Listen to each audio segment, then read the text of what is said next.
because not everybody can have electric. I come from a local village near Burnley, so for me it was okay. We've got quite a strong charge point area, but I know that around the UK, after dealing with clients, speaking to clients, it's not always the same. I think down here as well, as you mentioned, there's a bit of a problem. So it's not great. Yeah. No. So yeah, in terms of electric vehicles and plug-in hybrids, they're the main go-tos for the best discounts, really. Yeah.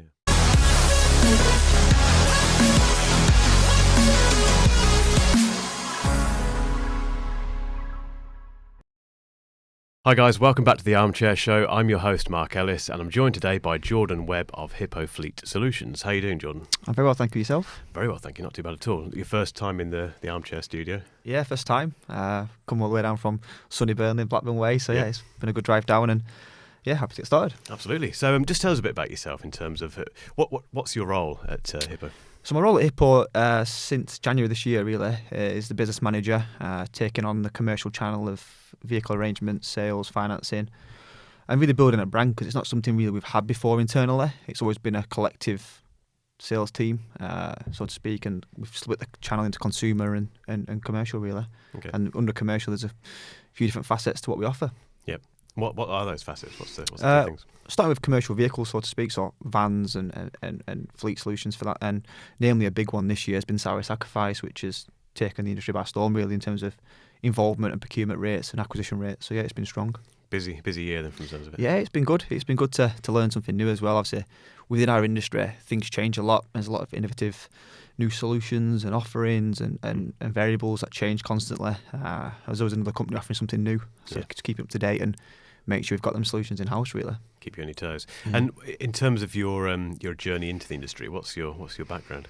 It's a bit of a strange one. I've never really worked in vehicle automotives or anything of that nature really. I was from a solutions based background, so selling technology support and commercials and using like channels of solutions for different companies such as Dell and other things.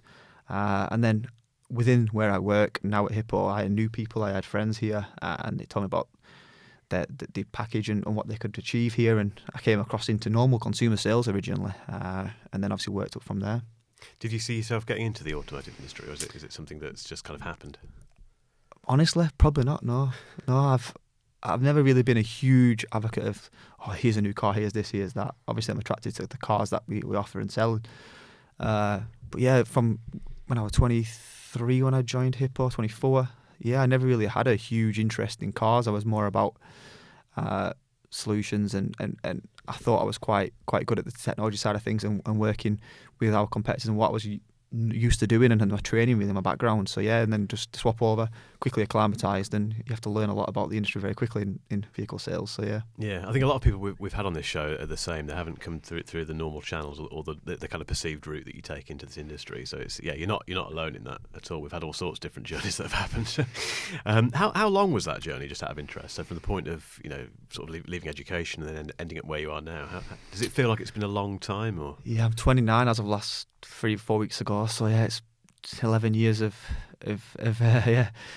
career building, I suppose. I started in sales anyway in 18, 19 after college. I seconded for a year off university and then ended up not going at all.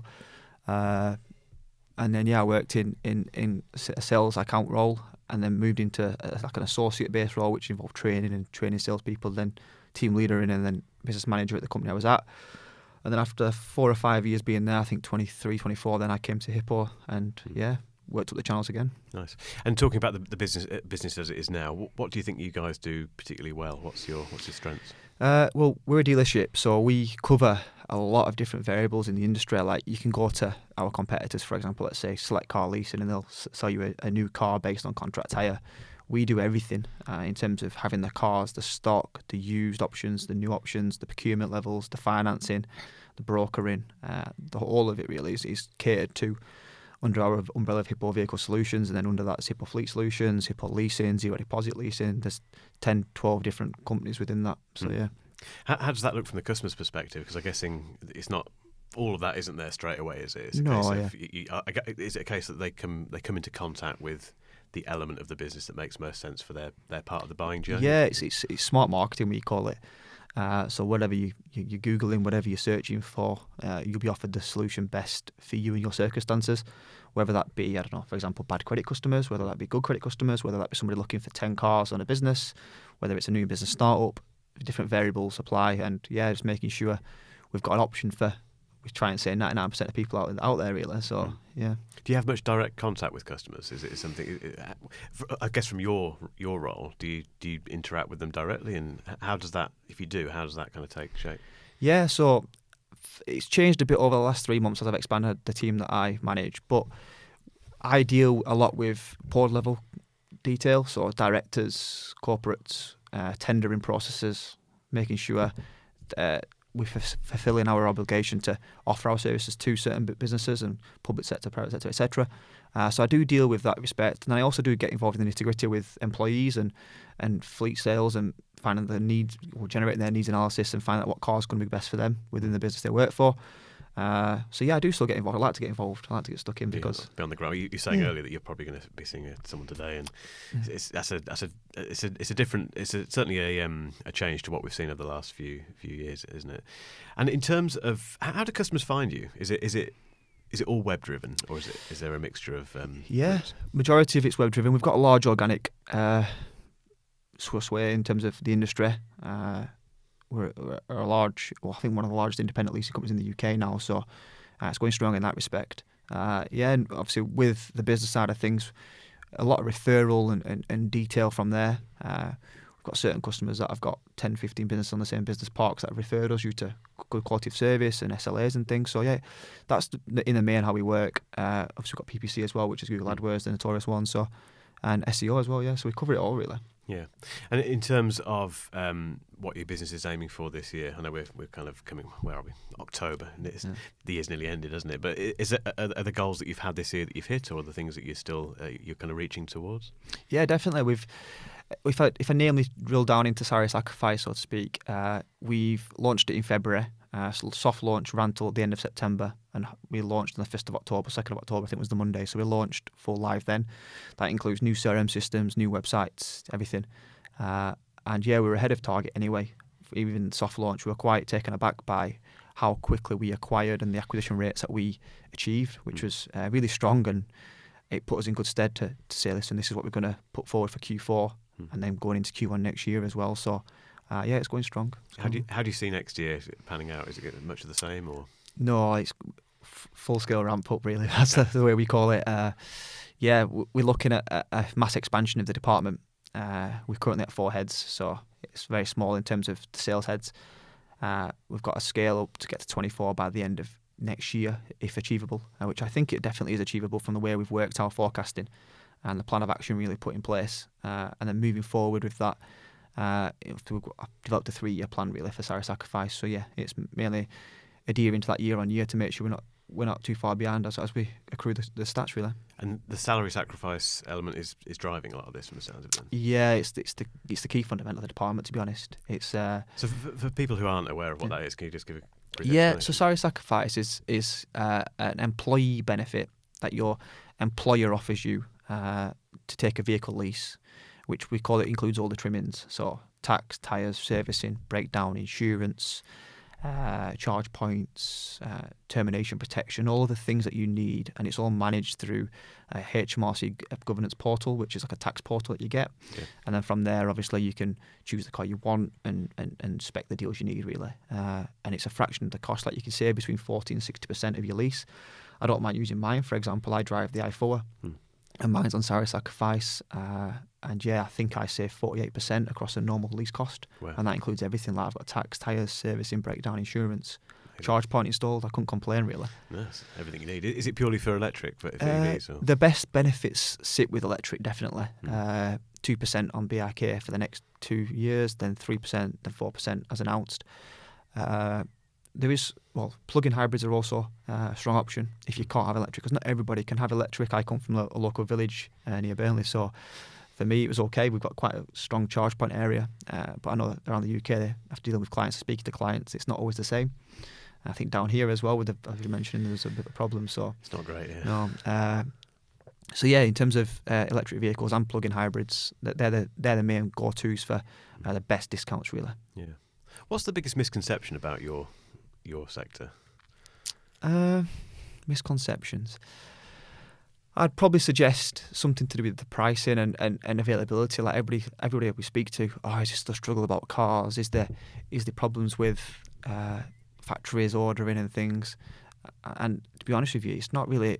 Even after lockdown, there was a bit of a few months lag, but ultimately, there's no problems. We sell around 1,000 vehicles on a monthly basis, and yeah, it's strong in respect of new and used. We don't really have any problems in procurement. Because we're assigned vehicles, we bulk buy vehicles. So yeah, there's no real issues there in that respect. So it's just honing in on making sure you know what you're applying for and when you are a customer and getting to that point really of what it is you need. And do you think leasing is becoming a preferred option for less so obviously business? It's always been a big thing in business, but for private regular consumers, is that something that seems to be increasing in terms of popularity? Yeah, I definitely suggest that, because I went to a Fleet Live event I think 2 weeks ago now in Birmingham, and I think the stat was, don't quote me, I think it was 91% of vehicles are leased in the UK. That includes everything across the sector. And I'll be honest with you, I don't think I'll purchase a vehicle again myself after being in the industry now 6 years. I don't think I'll ever purchase a vehicle myself. But the fact of, with a lease, you get everything included. You know what the set monthly payment is. You know where to go if something goes wrong, you break down, etc. And just for the ease of access, really, and the hassle-free nature of the product. And obviously, I'm going to say that because I'm in the industry, but even taking myself out of the industry, I don't think I'd venture into buying a car again. No. I get the feeling that's quite a big sea change over the last few years. Is that one of the biggest changes you've seen in your 11 years you've been in the industry? Well, I've been in the automotive industry for 6.5 years. Yeah, definitely. When I first started at Hippo, the agreement was you sell finance packages, and finance notoriously is the HP model, and then obviously leasing became bigger, and it's now it's the wheel it is really. But everybody was talking about leasing. Where have you got your car from? This company? Is it lease? Yeah, they're the questions you have to deal with straight away, really. I think people hear savings, don't they, immediately, and it just seems to make sense. They probably put all of their misconceptions about leasing and the difference between that and going for a PPC deal out the window, don't they? Are there any other changes that you've seen over the last 6 years that particularly? I mean, there's the obvious thing that happened 3 years ago, but putting that to one side, is there anything else that you've experienced over these 6 years that has changed significantly from your position? Yeah, well, I'll start with the manufacturers, really. When I first started in the industry, you'd have your basic cars. So it's called basic cars, not to be rude or detrimental about anything, but the basic cars come with the basic features. Nowadays, the basic cars have the same features as the higher range cars, and that's what people need to hone in on. You can get what you want from a vehicle by not spending as much, by choosing a brand that you may not know of. There's new brands to market that are challenging the top brands, like BYD, for example. They're crazy in what they offer in terms of being crazy good. I mean, in terms of obviously the challengement of, say, for example, Teslas and the higher range electric vehicles. They're offering vehicles for much of the savings of the cost. I think today Tesla have just announced their new pricing as well for Q1 next year. The new Tesla Model 3, the new shape version. So they've had to come down again because obviously it's falling in line with the other competitors. So yeah, that's twice now, isn't it? They've done the same thing. Yeah. Does that surprise you, or do you think is that a trend? Do you think we're going to see that from other manufacturers? The other manufacturers potentially, yeah. I would suggest Tesla needed to do so because obviously they had big targets for this year to achieve a certain market cap, and to get that they had to reduce the pricing because the Tesla Model 3 on a PCP or a HP was too far out of the average person's realm to get, if that makes sense. So yeah, they've fallen in line, and now you can PCP Teslas at much cheaper rate. You're talking £300-500 a month instead of the £700-900 a month you used to see. So yeah, big change, isn't it? Yeah, I think the likes of Tesla are driving huge changes, aren't they? With that in mind, what do you see the dealership, or perhaps not so much the dealership, but the leasing industry by 2030? What do you think that's going to look like? It's interesting you say our 2030 because obviously our esteemed Prime Minister mentioned the other week about the changes regarding the electric to 2035. There's a reason we use that year. Yeah. But yeah, I'll refer back to the Fleet Live event. I went there thinking people are going to be panicking now about this change, and I went there and I spoke to a lot of large corporation business owners and decision makers and key stakeholders, and they were like, no, we're carrying on. 2030, that's our target. We're already on the way. Right. I spoke to the director of the AA, and he mentioned all of his car fleet, which is 40% of his fleet, is already electric. Right. And I was thinking, how many cars is that for the AA? It's a lot, isn't it? That's like they've got the biggest fleet in the UK. I think BT are doing the same with their new acquisition of Holland Group. I think it is who's providing their services. So yeah, 2030. I think the large corporations, especially the public sector businesses as well, they're still working ahead of that target. The van situation's a bit of a different story, but yeah. Yeah, we could be here for a long time talking about that, I suppose. Again, with that in mind, how do you see the buying process change?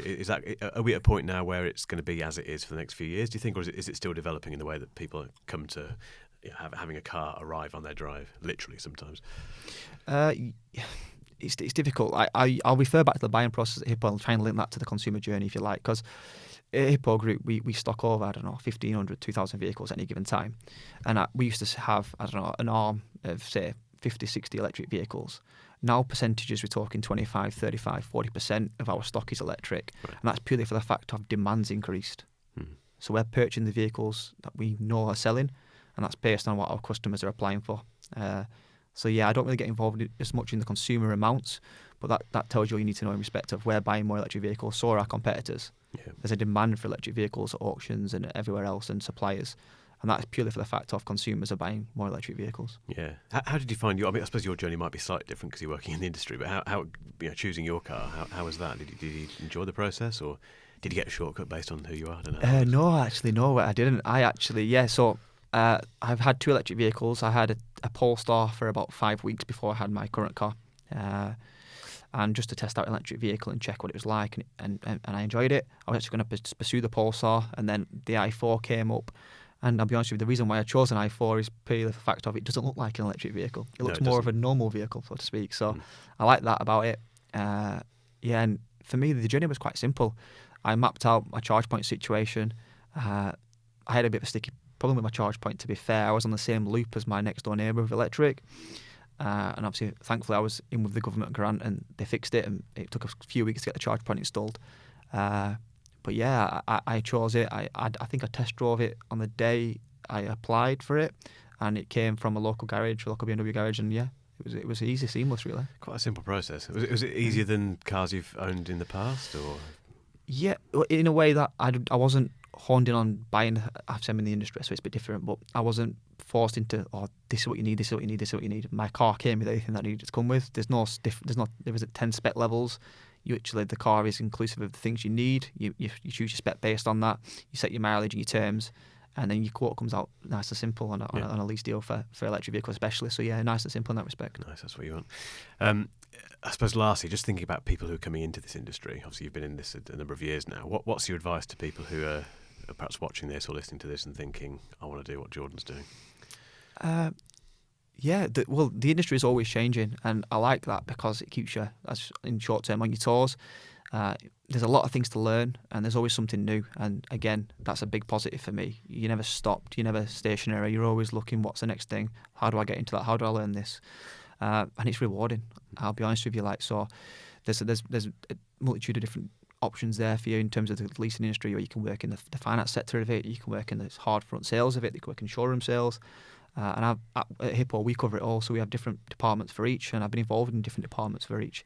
And I see truly what's required to be good at the role, whichever role it would apply to.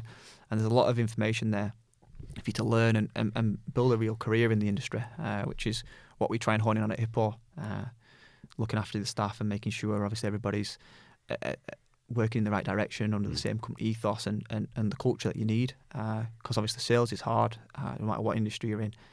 Especially in a market with so many competitors offering, constantly trying to undercut each other for the best deals and margins and profits. So yeah, that's where we're at, really. Yeah, and is it fair to say that people may be put off based on perhaps misconceptions about the automotive industry, and maybe the belief that they have to like cars and have to like? Is that fair? And for people that are feeling like that, what's your advice? Yeah, it's definitely fair. I work closely with our internal recruitment team, and for example, if their recruitment team is recruiting for showroom sales, or whether that be online account management sales, we make it abundantly clear you don't need experience. So you've got sales as a skill, transferable skills. They can be applied. The knowledge of industry, for me, for example, I knew what basic cars were. I didn't know much about them. I certainly didn't know electric ranges, chassis, payloads, a lot. Obviously, I've learned that over the years. So yeah, it's something that's definitely trainable. And yeah, in terms of moving into the industry, you can do that with obviously just your own personal dedication and discipline to make sure you're learning and nurturing yourself really, and being, I call it a sheep, but just learning everything you possibly can. Yeah, I suppose also just looking for the opportunities that arise, and you listed all the different departments and the different skills that are required, and yeah, hopefully that will inspire people to take the same leap. Yeah, like I say, we're always surprised by the journeys that we've had from people that have made their way into this industry, and you're no different in that respect. So yeah, by all means, and like for example, I use Hippo Group as a whole.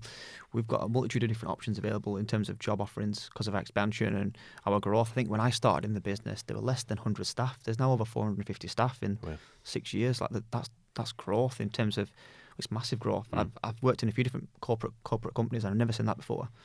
In terms of how quickly it's moved, and that's because the industry is a thriving industry in the UK. It's one of the biggest payers of the government, really, in terms of how it works. So yeah, it's an industry to definitely, if you're looking for a career path or something to get your teeth stuck into, then definitely there's going to be an option for you in the automotive industry. Definitely, that's a positive note to end on. Okay, Sean, thanks for your time, and thanks for coming to the Armchair No problem. Show. Thank you. Brilliant. Cheers. Thank you.